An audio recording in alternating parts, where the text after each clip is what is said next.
This is a Fox News alert. Breaking this hour, Russia now says it will suspend its deal with the U.S. to prevent mid-air incidents over Syria in response to the U.S. strike. Now, joining us now again from our studio in Palm Springs, California, is Rick Grinnell. He's a former advisor to 4 U.S. ambassadors at the United Nations.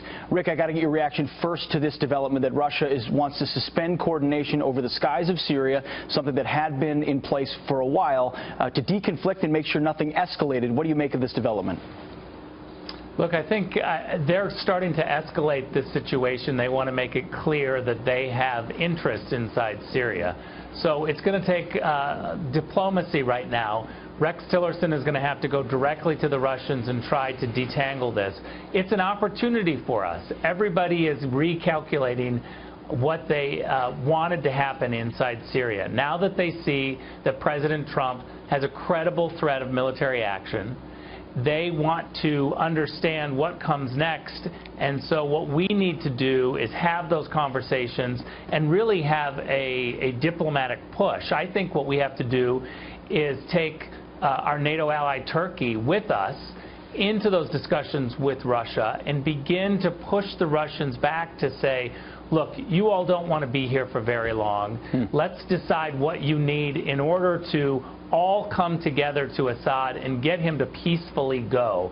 That's what Turkey wants. That's what the United States policy has been. That's certainly what countries like Israel and the Saudis want. So I think that if we have a united front led by the United States to pressure the Russians into allowing this to happen, I think that there's a chance. Rick, speaking of calculation, get inside the mind, if you can, as best you can, the mind of Bashar al-Assad. Why launch a chemical attack when a lot of people acknowledge that he was largely winning the civil war? He was regaining control. Why bait international reaction with a chemical attack right now? Well, look, I think that he has clearly calculated that the United States was distracted, that the Trump administration was going to concentrate on the United States and not go and try to,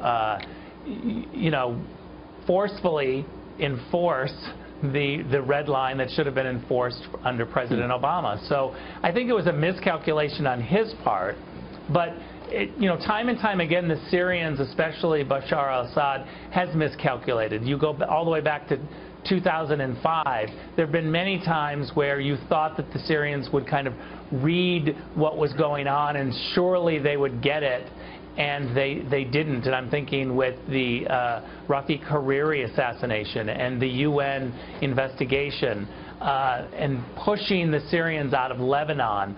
All of that seemed to, when the U.S. United our allies in the region and we approached them, you would think that they got the message, and yet they didn't. They still challenged us. So I think he's got a history of miscalculating. Rick, like 20 seconds, Eric here. The peace talks in Geneva.